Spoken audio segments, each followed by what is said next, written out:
ভোটের রেজাল্ট বেরোনো তো অনেকদিন হয়ে গেল। কখনো তোমরা কেউ ভেবে দেখেছো যে আজকে যদি বিজেপির জায়গায় তৃণমূল জিততো, তো অবস্থাটা কি হতো আমাদের এই রাজ্যে?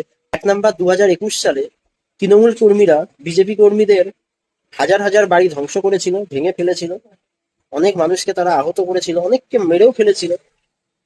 আর যদি 2026-এ তারা জিততো, হয়তো সেটা আর হাজারে থাকতো না, কয়েক লাখ বিজেপি কর্মী আহত হতো, নিহতও হতো অনেক।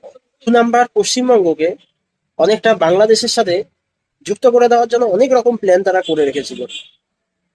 তার জন্যই তো অজিত দোভাল শিলিগুড়িতে, কলকাতায় সব জায়গায় মিটিং করেছিল। আর আজকে বাংলাদেশের এত ঝাল লাগছে কেন জানো?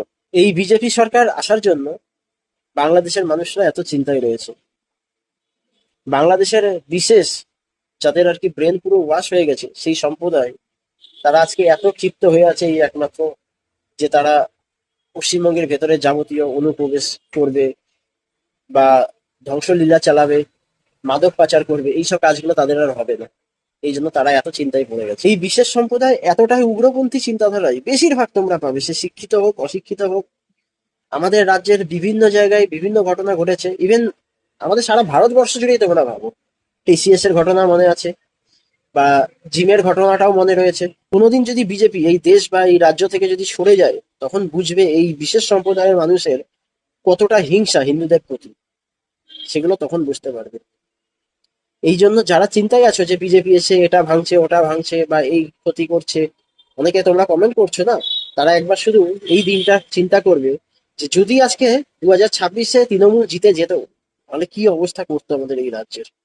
একটু সময় নাও। আজকে বাজেট পেশ হলো, খুবই সুন্দর বাজেট পেশ হয়েছে, এই নিয়ে আমরা কালকে ভিডিও করব। আর মোটামুটি 2-3 বছর বিজেপি এই রাজ্যে থাকলে তবে তোমরা উন্নতিটা দেখতে পারবে।